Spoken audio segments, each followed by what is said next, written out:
Vous avez du mal à gérer la puissance de votre moto trial ou vous vous sentez un peu perdu dès que l'élan se raccourcit en zone? N'en dites pas plus, vous êtes au bon endroit. Aujourd'hui, je vais vous donner les clés pour devenir le roi de la zone et c'est au niveau de l'embrayage que ça va se passer. Allez, c'est parti!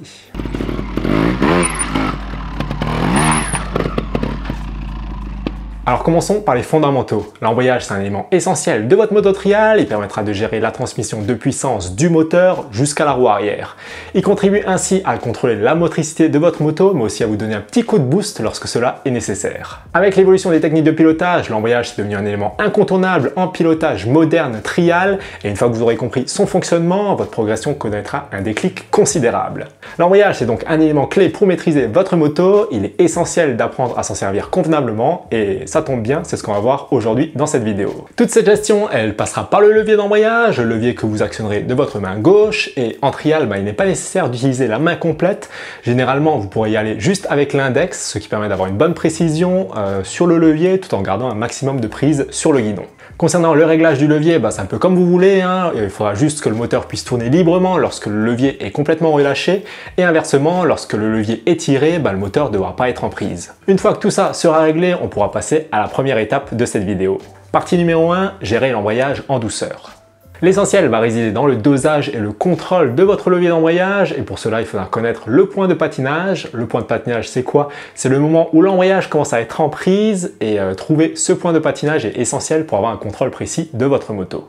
Pour trouver le point de patinage, vous pouvez vous mettre debout, moteur en marche, en première, les pieds au sol, avec les jambes devant vos repose-pieds pour retenir la moto, et ensuite vous allez retenir uniquement le levier avec un seul doigt, avec l'index. Vous allez accélérer légèrement et vous allez relâcher tout doucement le levier jusqu'à ce que vous sentez la moto avancer. Repérez bien le point où la moto commence à avancer, répétez plusieurs fois l'opération et en fait, dès que la moto commence à avancer, ça sera là le point de patinage de votre levier d'embrayage. Maintenant que vous avez trouvé le point de patinage sur votre moto, il faudra vous exercer pour le trouver dans toutes les situations et pouvoir ainsi gérer les différentes configurations de zone et être à l'aise sur tous les terrains. Nous allons donc voir quelques exercices ensemble pour vous entraîner sur ce point. Tout d'abord, trouvez une légère montée, vous allez vous mettre dans la même configuration que précédemment, c'est-à-dire les deux pieds au sol en première. Vous allez vous placer avec vos jambes derrière les repose-pieds pour éviter que la moto ne recule. Mettez ensuite des gaz, jouez avec le levier d'embrayage pour pouvoir trouver le point où la moto va avancer et n'exercera plus aucune pression sur vos jambes dans le sens de la descente. Répétez plusieurs fois cette opération jusqu'à ce que vous trouviez le plus rapidement possible ce point où la moto ne recule plus et vous aurez ainsi passé un cap avec votre levier d'embrayage et avec le point de patinage. Maintenant que ce premier niveau assez simple est passé, le niveau supérieur consistera à faire de même, toujours les deux pieds au sol dans une légère montée et cette fois-ci vous allez lever votre roue avant, jouer avec le levier d'embrayage pour garder la roue avant en l'air. Pour cela, vous aurez juste à accélérer légèrement, tirer le guidon en même temps que vous le relâchez partiellement le levier d'embrayage tout en jouant avec le point de patinage, garder un peu de gaz en prise. L'idée, en fait, c'est de mettre l'embrayage en prise avec juste ce qu'il faut pour pouvoir garder la roue avant en l'air sans effort, avec les bras tendus, juste avec le levier d'embrayage. Au début, ce ne sera pas facile, mais plus vous allez progresser et plus il sera simple de garder votre roue avant en l'air, juste avec l'embrayage en prise et une fois que vous saurez faire ça, vous aurez passé un cap dans la gestion de votre embrayage. La dernière étape pour dompter le point de patinage consistera à venir en équilibre dans une montée, à rester sur place uniquement grâce à l'embrayage en prise.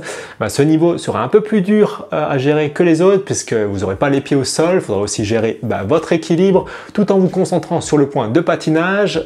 Une fois que vous restez quelques secondes en équilibre, vous pourrez accélérer un peu plus, relâcher doucement l'embrayage et repartir dans la pente. Une fois que ces étapes sont passées, vous pourrez ensuite vous exercer dans les pentes, dans des virages serrés, sur le plat, en dénivelé. Plus vous pratiquerez et plus vous aurez de contrôle. La gestion du point de patinage permettra de repartir en douceur dans les zones, de gérer l'adhérence là où c'est pas forcément sec, où c'est un peu gras, où il faut faire un peu attention. Également, vous pourrez partir plus fort en mettant plus de gaz, gérer votre départ en douceur là où c'est un peu serré et vous progressez grandement en zone.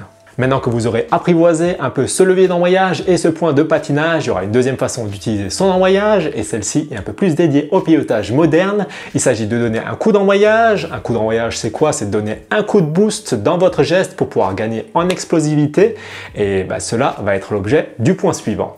Partie numéro 3, gagner en explosivité avec le coup d'embrayage.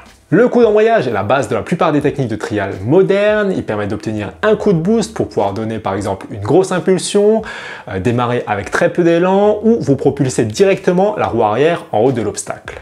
Pour commencer, on peut démarrer avec les deux pieds au sol comme précédemment, les jambes devant les repose-pieds pour retenir la moto d'avancer. On accélère légèrement, donne ensuite de légers coups d'embrayage en relâchant de manière assez sec le levier de quelques centimètres pour sentir la moto avancer par à coup. On reprend directement le levier d'embrayage ensuite pour stopper la moto. Tirer le levier d'embrayage, c'est vraiment notre police d'assurance vis-à-vis du coup d'embrayage. Ça va permettre de désamorcer le coup de gaz et d'arrêter la moto.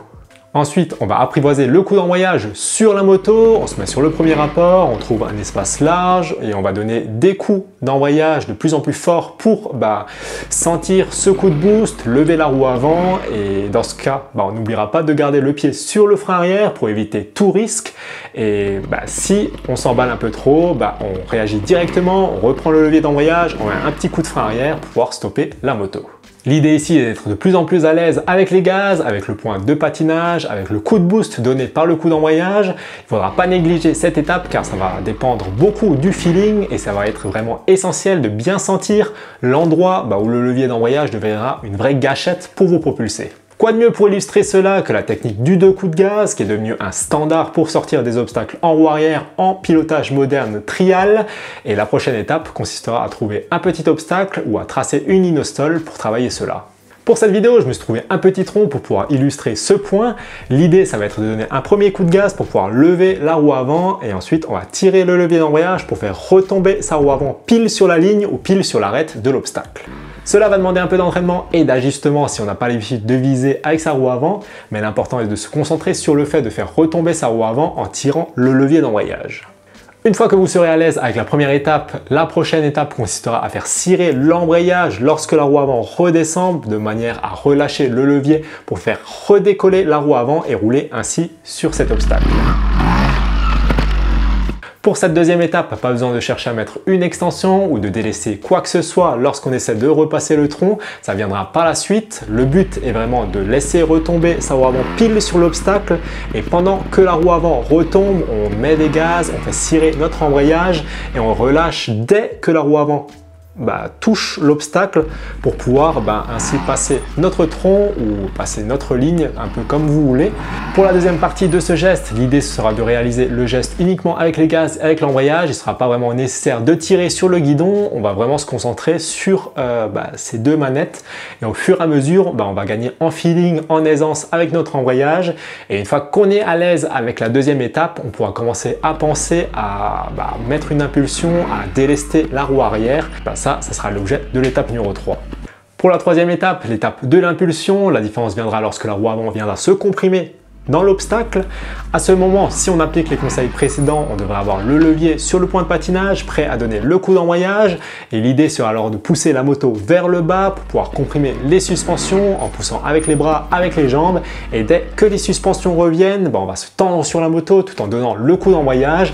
Et le résultat sera que la roue arrière va décoller directement en sentant vers l'avant. Une fois que vous aurez senti le feeling de ce coup de boost, vous aurez compris tout l'intérêt du coup d'embrayage et vous pourrez ensuite décliner ce coup d'embrayage sous différentes formes, comme par exemple pour les jumps, pour les rebonds sur la roue arrière, et il y a des tutos correspondants dans la description juste en bas de la vidéo pour ces différentes techniques.